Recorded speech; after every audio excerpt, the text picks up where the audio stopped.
नमस्कार, मी सुरेश चव्हाण आणि तुम्ही पाहत आहात बिंदास बोल. आजचा बिंदास बोल हा NGO जिहादला घेऊन आलेला आहे आणि त्यातली शॉक फॅक्ट सगळ्यात आधी महत्त्वाची आम्ही समजून घेणं गरजेचं आहे की आता NGO ही जिहादचा हत्यार झालेली आहे. माझ्यासाठी नवीन नाही आहे, परंतु तुमच्यासाठी हे जरूर नवीन असलं पाहिजे आणि म्हणून शॉक फॅक्ट आहे. नागपुरात NGO जिहादचा धक्कादायक प्रकार समोर आलेला आहे. याची चौकशी सुरू झालेली आहे, कारवाई झालेली आहे, FIR झालेला आहे. सेवेच्या नावाखाली हिंदू महिलांवर धार्मिक दबाव आणि जबरदस्ती इस्लाम कबूल करण्याचा त्यांच्यावर आरोप आहे, जो त्यांनी स्वीकार केलेला आहे. शॉक फॅक्टमध्ये रिवाज, सेक्शुअल हॅरॅसमेंट आणि मानसिक गुलामगिरीचे गंभीर आरोप लावलेले आहे. यामध्ये आपल्याला सगळ्यात महत्त्वाचं समजणं गरजेचं आहे का ही एकूण सिस्टीम बनवलेली आहे. यातलं 3 लाईन हॅमर पण समजून घ्या. NGO म्हणजे सेवा नाही, हा सापळा आहे. 3 लाईन हॅमर म्हणतं हिंदू मुलींना आत ओढणं, त्यांना धर्म, शरीर आणि मन सगळं काबीज करण्याचा सुनिश्चित प्लान आहे, म्हणजे NGO जिहाद. आजचा निर्णायक प्रश्न बी घ्या. आजचा निर्णायक प्रश्न आहे, नागपुरातील NGO प्रकरण फक्त एक विकृत माणसाचा गुन्हा नाही, हे मजहबी षड्यंत्र आहे. NGOचा जिहाद हा संघटित, फंडेड आणि रेप्युटेड नमुना आहे. महिलांच्या सुरक्षा, फंडिंग आणि नेटवर्क आणि पूर्व कर्मचाऱ्यांच्या जबाबांच्या पूर्ण SITचा तपास आता टाळता येणार नाही आहे. आता सगळ्यात महत्त्वाचं, नागपुरात NGO जिहाद चालू झाला, सेवा सुनियोजित, हे सगळं काही कसं केलं गेलं. आता सगळ्यात महत्त्वाचं तुम्हाला मला हे समजून घेतलं पाहिजे का नागपुरात एक NGO चालवणारी इस्लामिक व्यक्ती अटक झाली. 4 हिंदू महिला कर्मचाऱ्यांनी थ्रेट पोलिसात तक्रार केली.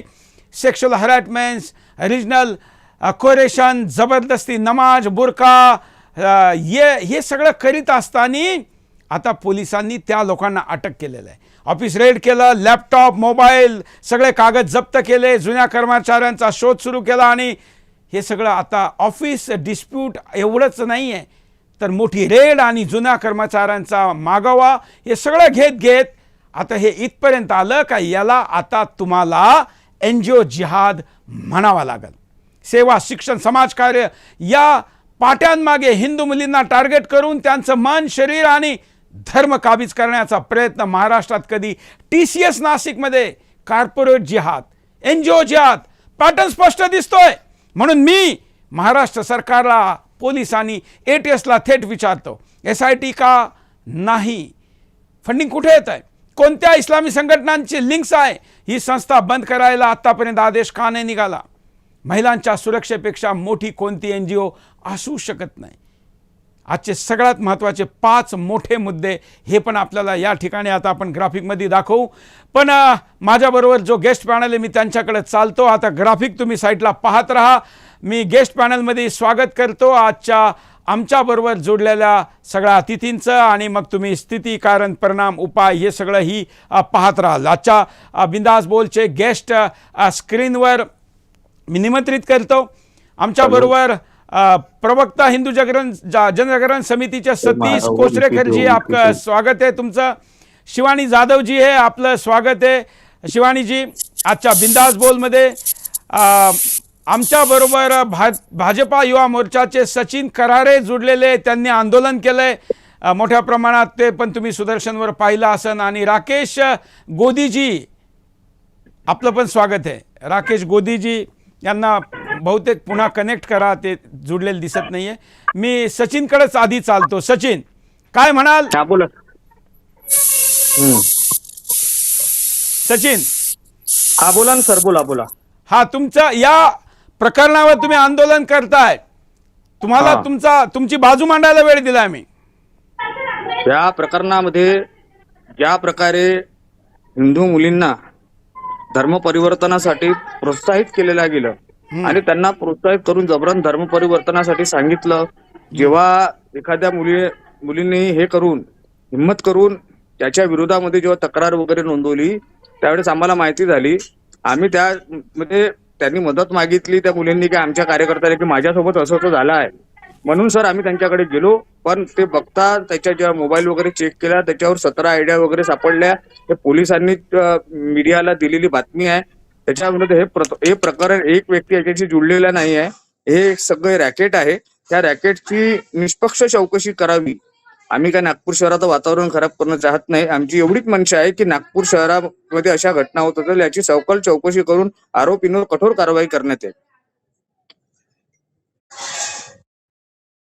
आणि कॉमेंटमध्ये तुम्ही पण गेस्ट आहात, तुम्ही सगळे कॉमेंट करून आपली प्रतिक्रिया देऊ शकता, कारण हा शो इंटरॅक्शनचा आहे. बिंदास बोलमध्ये बिंदास कॉमेंट करा, याला शेअर करताना सुद्धा बिंदासच करा, कारण NGO जिहादमधून तुमच्या माझ्या आया बहिणींपर्यंत हात गेलेला आहे. दुसरे गेस्ट सतीशजीकडे मी चालतो. सतीशजी, तुमची पहिली प्रतिक्रिया. सर्वप्रथम मी भाजपा युवा मोर्चाचं अभिनंदन करेन की या संदर्भामध्ये त्यांनी एक चांगली कृती केलेली आहे. मुळात काय झालंय की पूर्वी तलवार हातात घेऊन जिहाद केला जायचा, आता गुलाब हातात घेऊन जिहाद केला जातोय, इतका फक्त फरक पडलेला आहे. त्यामुळे यांची जी मानसिकता बदललेली आहे, ही मानसिकता लोकांच्या समोर उजागर करणं हे आता सुदर्शन ज्या प्रकारे काम करताय, तुम्ही ज्या प्रकारे काम करताय, असं फार कमी वृत्तवाहिन्या आहेत की अशा प्रकारे जागृती करण्याचा प्रयत्न करताय. त्यामुळे सगळ्यांचं मी अभिनंदन करेन. मुळात आता झालंय कसं की अशा प्रकारचा जो जिहाद चालू आहे त्या जिहादला एक फक्त केवळ सर्वसामान्यपणे एखादं फसवणुकीचं प्रकरण किंवा धर्मांतरणाचं प्रकरण अशा पद्धतीने न बघितलं जाता त्याचं एक षडयंत्र आहे हे जे आपण इथे म्हणतोय. मात्र जेव्हा कोर्टामध्ये ह्या विषय येतात किंवा पोलिसांकडे विषय जातात त्यावेळेला यांचे जे काही कायद्याची कलमं लावली जातात ही सगळी सध्याच्या कायद्यानुसार जी काही फसवणुकीची आणि धर्मांतरणाची कलमं असतील किंवा बलात्काराची कलमं असतील अशा प्रकारे लावलं जातंय. हे जास्त धोकादायक आहे. इतक्या सगळ्या मुलींचं जेव्हा नाशिकचं प्रकरण झालं किंवा तो अमरावतीचा आयान आहे त्याने काही मुलींना फसवलेलं आहे. आता ह्या NGOचा नंबर लागलेला आहे. इतक्या महिलांना जेव्हा फसवलं जातं तेवढी कुटुंब उद्ध्वस्त होत आहेत. ही कुटुंब उद्ध्वस्त होणं ही अत्यंत गंभीर गोष्ट आहे. याचं आता केंद्राने सुद्धा याची दखल घेतली पाहिजे होती. मात्र अजून तरी केंद्राकडून या संदर्भातली कुठल्याही प्रकारची काही कृती होत असताना दिसत नाहीये. आज आपण बघितलं गेलं तर 2013 सालापासून या महाराष्ट्रामध्ये देशामध्ये 13 लाख मुली बेपत्ता झालेल्या आहेत. मग त्या मुलींचं काय झालं या संदर्भामध्ये कुठेही चौकशी झालेली दिसत नाहीये. त्यामुळे आता एक वेगळा कायदा, जिहाद विरोधी कायदा आता अंमलात आणायला हवा. जसा मोका होता तशा प्रकारचे कायदे या जिहाद विरोधी कायदा म्हणूनच यायला पाहिजेत आणि त्या अंतर्गत हे गुन्हे दाखल व्हायला पाहिजेत. पूर्वी एखाद्या मुलीला फसवलं जायचं असा कुठेतरी भाग असायचा. आज शेकडो मुलींना फसवलं जात आहे, मुलांचंही धर्मांतरण होत आहे आणि ही अत्यंत गंभीर गोष्ट आहे. आणि हिंदुत्ववादी संघटनांनी सुद्धा आणि राष्ट्रप्रेमी संघटनांनी एकत्र येऊन याच्या विरोधामध्ये आवाज उठवायला हवा असं आम्हाला वाटतं. बिलकुल. दुसऱ्या गेस्टकडे चालू. तुम्ही पण जे सगळे या शोला पाहतात तेही गेस्ट आहे. शिवानीजी, तुमची प्रतिक्रिया. नमस्कार. जैसे सतीश जी ने बहुत अच्छा बताया कि हम अभी भी आज के समय में भी बहुत पुराने कानूनों के ऊपर में हमारी सरकार काम करती है. जब भी जिहादियों के ऊपर में किसी प्रकार का अटैक लगता है तब, लेकिन अब हमें ये जानना चाहिए कि स्थितियाँ बदल गई है और वर्तमान में कानून को भी और प्रशासन को भी नए तरीके से सोचने की ज़रूरत है. यहाँ पर ये देखने की बात है कि जब लड़की पुलिस स्टेशन में पहुंचती है और अपनी आप बीती बताती है तो बहुत सारे बच्चियाँ घर की बदनामी को लेके या समाज क्या कहेगा को लेके यहाँ तक चीज़ों को बताने से कतराती है. दूसरे उसमें एक चीज़ हम लोग ये देखते हैं कि उनको परिवार से भी सपोर्ट नहीं मिलता है और ये कह दिया जाता है कि आप कहोगे तो आपकी बदनामी नहीं करते. तो यहाँ पे मैं माता पिता से कहना चाहती हूँ कि आपको जागरूक रहना पड़ेगा, अपने बच्चियों को जागरूक रखना पड़ेगा और प्रशासन से भी मांग करनी चाहिए. बिल्कुल बिल्कुल. के आगे आपको सही कार्रवाई के साथ चलते हुए कानून बनाने चाहिए. पुढच्या गेस्टकडे चालू. आणि या विषयामध्ये भरपूर माहिती आता समोर येते. भारत सेवा संघटनचे राकेश गोदीजी, आवाज येतोय का गोदीजी? बहुतेक गोदीजी आपल्याबरोबर जोडलेले नाही आहे. मी त्यांच्याकडे जाईल. सतीशजी, हे मॅटर थांबायचं नाव घेत नाही आहे. लगातार मॅटर समोर येत आहे. कॉर्पोरेट जिहाद असो किंवा NGO जिहाद असो, तुम्ही जिथं जिहादी तिथं जिहाद, सोप्या भाषेत. अगदी बरोबर आहे. म्हणजे तुम्ही जर बघितलं तर ही जी निदा खान जी आहे, जी त्या नाशिकच्या प्रकरणामध्ये अजूनही सापडलेली नाहीये पोलिसांना, पोलीस असं म्हणतायत की ती म्हणे काय ती कुठेतरी अशा मुस्लिम बहुल एरियामध्ये लपलेली आहे आणि सगळे तिकडे बुरखा घालतात, त्यामुळे आम्हाला शोधणं कठीण झालंय. मग ती जी बाई आहे ती जाऊन कुठल्या तरी डॉक्टरला भेटते, ती स्वतःसाठी एक मेडिकल सर्टिफिकेट घेते अनफिटचं आणि कोर्टात जाऊन अर्ज करते की मला जामीन मिळावा. मुळात इथे एक गोष्ट लक्षात घेतली पाहिजे, आज जेवढे अतिरेकी सापडत आहेत किंवा जेवढे हे सगळे काही हिंदू विरोधी माणसं, देशविरोधी माणसं सापडत आहेत, ही सगळी काही मुस्लिम बहुल एरियामध्ये का सापडतात? आणि बरं, मुस्लिम सगळ्यांचं म्हणे रक्त या देशाच्या स्वातंत्र्यासाठी वगैरे दिलेलं आहे, मग या देशाच्या सुरक्षेसाठी आणि हिंदूंना जर तुम्ही भाऊ वगैरे मानत असाल तथाकथित, तर त्या बहिणींचे अब्रू घेणाऱ्या एका महिलेला सुद्धा तिच्या घरच्यांचं सोडून द्या, तिच्या घरच्यांना तिच्याबद्दलचं समर्थन असेल, प्रेम असेल, जाऊ द्या, पण तिच्या एरियातल्या माणसांना सुद्धा ती दिसली नाही. आणि त्यांच्यापैकी कोणीही पोलिसांना येऊन समोर सांगत नाही की ही माणसं इथे लपलेली आहेत. आता 2 दिवसापूर्वी जी काही अतिरेकी पकडले गेले आहेत, मुंबऱ्यामध्ये पकडले जात आहेत किंवा मुस्लिम बहुल एरियामध्ये पकडले जात आहेत, तर हे मिनी पाकिस्तान जे काही आधी म्हटलं जायचं, हे मिनी पाकिस्तान आहेत आणि आपण त्या पाकिस्तानशी नंतर लढणार आहोत. मुळात आपल्याला या पाकिस्तानांशी लढणं अत्यंत गरजेचं राहणार आहे आणि त्यासाठी आता राष्ट्रप्रेमी नागरिकांना तयार व्हावं लागणार आहे. बिलकुल.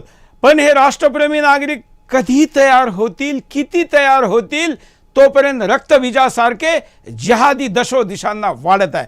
सचिन, ज्या पद्धतीने एकूण सगळीकडे ज्याला आपण वाळवीसारखं पोखरून काढलं असं म्हणतो, तसं जिहादनी समाजाच्या सगळ्या घटकांना, सगळ्या व्यवस्थांना पोखरून काढलेलं आहे. म्हणजे तुम्ही कॉर्पोरेट जिथं निसंदेह लोक कुठल्याही मनात काही संदेह न येता जायचे, NGO याबद्दल तर एक प्रकारचा आध्यात्मिक श्रद्धावान भाव लोकांच्या मनात असतो. म्हणजे अशा पवित्र गोष्टी सुद्धा आता सुरक्षित नाही राहिलेल्या. त्याच्यामध्ये असं आहे की ऍक्च्युअल लोकांच्या आणि गरीब सामान्य परिवारांच्या गरजांचा एक उलट फायदा उचलून त्यांच्याशी त्यांच्या गरिबीचा एक फायदा उठवून त्यांना खोटे प्रबोधन देऊन नाहीतर तुला नोकरीवर काढून दिल्या जाईल. आता TCS सारख्या एवढ्या मोठ्या कॉर्पोरेट सेक्टरमध्ये अगर अशी घटना होत आहे तर हे ह्या देशासाठी आणि नागपूर शहरासाठी आणि या संपूर्ण महाराष्ट्रासाठी हे दुर्भाग्यपूर्ण आहे. कारण की कॉर्पोरेट सेक्टरमध्ये आपण सगळे बघतात की सगळे वेल एज्युकेटेड आणि शिकणारे सगळे बुद्धिजीवी लोक त्या ठिकाणी राहतात, पण त्यांचे एवढं शिकल्यानंतरही, एवढं एज्युकेशन घेतल्यानंतरही त्यांच्या मनामध्ये अगर अशा हिंदू विरोधी भावना त्यांच्या मनामध्ये असतील तर खरंच अशा कंपन्यांचा देशामध्ये राहून उपयोग नाही. जे इथे राहूनच, या देशामध्ये राहूनच भारत मातेला आपलं मानत नाही, अशा लोकांचा या देशाला काही उपयोग नाही. अशा कंपन्याही गव्हर्नमेंटने बंद करायला पाहिजे. आणि ज्या प्रकारे आपण भरपूर ठिकाणी बघतोय की ज्याही मुस्लिम संस्थेमध्ये हिंदू महिला काम करत आहे, आता त्यांच्यावर सरासरी कुठल्याही प्रकारे प्रेशर आणून त्यांच्यावर अन्याय करण्याचं काम हे मोठ्या प्रमाणात होत आहे. आणि धर्मांतरण करण्याचं काम ही सगळ्यात मोठ्या प्रमाणात वाढलेलं आहे. पण यांची माहित नाही यांची सूच काय आहे, हे कोणत्या विचारधारेचे आहे, का यांना देशाबद्दल काही वाटते का नाही वाटत. पण आता सरासरी आतंकवादी हे बॉर्डरवर लढत होते, पण आता इथे घुसूनच ही जी घटना आहे हे एखाद्या आतंकवादापेक्षा कमी नाही आहे. अगर कॉर्पोरेट सेक्टरमध्ये अशा घटना होत असतील तर ह्या देशामध्ये हे आतंकवादापेक्षा कमी घटना नाही. कारण की आमच्या देशातल्या युवकांना एक खोटं धर्माचं प्रबोधन देऊन, आमच्या मुलीं बहिणींना, आमच्या आया बहिणींना खोटं प्रबोधन देऊन त्यांना फसवण्याचं काम ही अगर लोक करत असतील, हे तथाकथित लोक अगर करत असतील, तर हे जेव्हा जेव्हा युवा मोर्चाला त्याची माहिती मिळेल त्यांच्यावर सतर्कतेनं एक कारवाई करण्याचं काम आम्ही म्हटलेलं आहे. कारण की हे 2-4-5 लोकांचं काम नाही आहे, हे सगळी टीम आहे. त्या मुस्लिम कंट्रीमधून यांना जे पैसे येतात ते पैसे कुठनं येतात याची जांच झाली पाहिजे. धर्मदायानी कसं यांना समितीमध्ये घेतलं त्याची जांच झाली पाहिजे. यांच्या संस्थेची जांच झाली पाहिजे. यांचे अकाउंट सील झाले पाहिजे. आणि याच्या मागचा जो मुख्य आरोपी आहे तो अजूनही फरार आहे, त्याच्यावर कारवाई व्हावी. याच मानसिकतेने पुढेही भारतीय जनता युवा मोर्चा लढत राहणार. बिलकुल. सतीशजीकडे चालू. सतीशजी, हाच प्रश्न तुम्हाला पुन्हा की जळी स्थळी काष्टी पाजा, जिकडं पाहाल तिथं जिहादी आहे आणि त्या वेगवेगळ्या रूपात ते कालनेमी म्हणून येतात. जसं NGOच्या रूपात आले, जसं कॉर्पोरेटच्या रूपात आले, जसं डॉक्टरच्या रूपात आले. म्हणजे ज्याच्याकडे संशयाने पाहिलं जाऊ शकत नाही अशा क्षेत्रातही घुसून जर ते असं करीत असतील तर समाजाला आता एक वेगळ्या लेवलला स्वतःला घेऊन जावं लागेल. नाही, ज्या प्रकारे आपण म्हणतोय ना की जो गजवाय हिंदचा जो विचार आहे आणि ते फार जुनी बातमी नाही. बिहारमध्ये जी काही गजवाय हिंदची कागदपत्र सापडली आणि त्यांना 2050 साली या देशाला पूर्णपणे इस्लामिस्तान बनवायचं आहे, तर ह्या संदर्भातल्या षडयंत्रातलं ही सगळी छोटी छोटी छोटी पॉकेट्स आहेत ते लक्षात घेतलं पाहिजे. आम्ही असं म्हणतो की मुलगी शिकली आणि प्रगती झाली. आमच्याकडे नैतिक मूल्यांचं शिक्षण त्या संपूर्ण शिक्षणामध्ये कुठेतरी 10 मिनिटाचं दिलं तर 15 मिनिटाचं दिलं जातं. त्यांच्याकडे जे मुसलमानांमध्ये जे धर्माचं शिक्षण दिलं जातं त्या वेगळ्या पद्धतीने. आता आता तर महाराष्ट्र सरकारने जवळजवळ 50 लाख रुपये दिले तो आमच्या इकडच्या महाराष्ट्रातल्या मदरशांना, ज्या मदरशांमधून कदाचित अब्दुल कलाम वगैरे बाहेर पडत असतील, मला माहिती नाही. पण अशा पद्धतीनं जर महाराष्ट्र सरकार पण त्याला जर सपोर्ट देत असेल तर खरं आश्चर्याची गोष्ट आहे. बरं, तो जो आयान जो पकडला गेला होता, त्या आयांना जो अमरावतीची गोष्ट होती, त्या आयांचे ते फेसबुकचे फॉलोवर किंवा त्या सोशल मीडियाचे फॉलोवर तो पकडला गेल्यानंतर जवळजवळ 17,000 फॉलोवर वाढले. म्हणजे या जवळजवळ 17,000 जिहादींची हिंदू मुलींना लढायचं हे लक्षात घेतलं पाहिजे. पण आता अडचण अशी झाली आहे की आमच्या हिंदू मुलींना जर सांगितलं की तू मंदिरात जा किंवा तू हिंदू धर्माचं पालन कर, तू साडी नेस किंवा टिकली लाव किंवा काहीतरी देवाचं कर, असं म्हटलं तरी सुद्धा आम्हाला सगळं बुरसटलेपणासारखं वाटतं. आणि सोशल मीडियाच्या माध्यमातून सातत्याने म्हणजे त्या माणसांनी त्यांच्याकडे गेल्यानंतर, त्यांचा नमाज पडल्यानंतर त्यांच्या आयुष्यातल्या अडचणी दूर होतील. पण हिंदूंच्या 33 कोटी देवता आहेत, त्यांच्यापैकी स्वतःच्या देवतेच्या आवडत्या देवाची जी उपासना केलीस तर तुझ्या आयुष्यातल्या अडचणी दूर होतील याची खात्री हिंदूंना पटेनाशी झाली आहे. आणि म्हणून आता पुन्हा एकदा एक हिंदू म्हणून म्हणजे फक्त जन्माने हिंदू असून उपयोगाचं नाहीये. फक्त आम्ही हिंदू आहोत, ते आमचे हिंदुत्व फक्त कुठेतरी त्या बर्थ सर्टिफिकेटवर आहे. पण खरोखर कर्माने हिंदू व्हायचं असेल तर आम्हाला धर्माचरण करावं लागेल, धर्माबद्दलचं जागरण करावं लागेल आणि घराघरामध्ये धर्म असायला पाहिजे.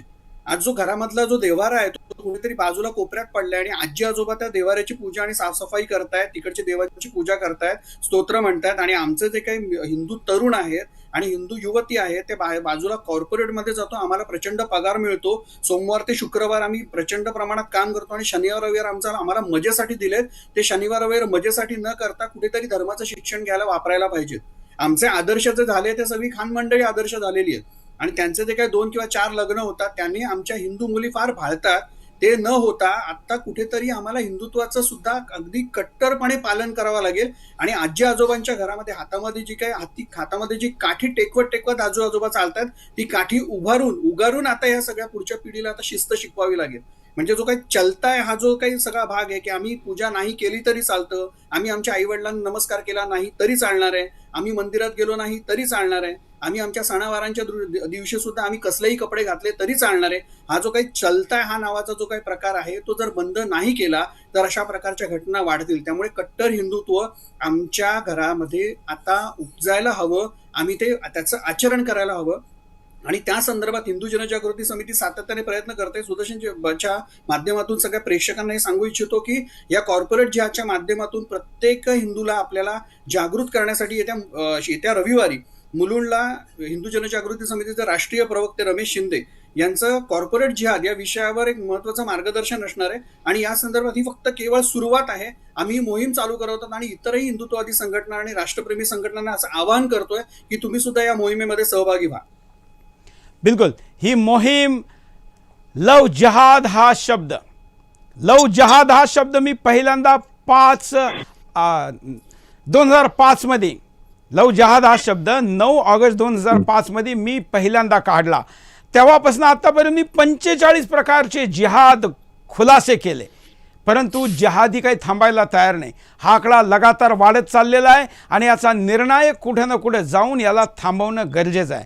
आणि म्हणून नागपुरातील आवाज फक्त एका शहराचा नाही आहे, महाराष्ट्राची चेतावणी आहे. जर आज NGOच्या नावाखाली हिंदू मुलींचा धर्म, इज्जत आणि स्वाभिमान घेण्याचा प्रयत्न होत असेल तर उद्या कोणत्या क्षेत्रात हे होणार नाही याची गॅरंटी कोणी देईल.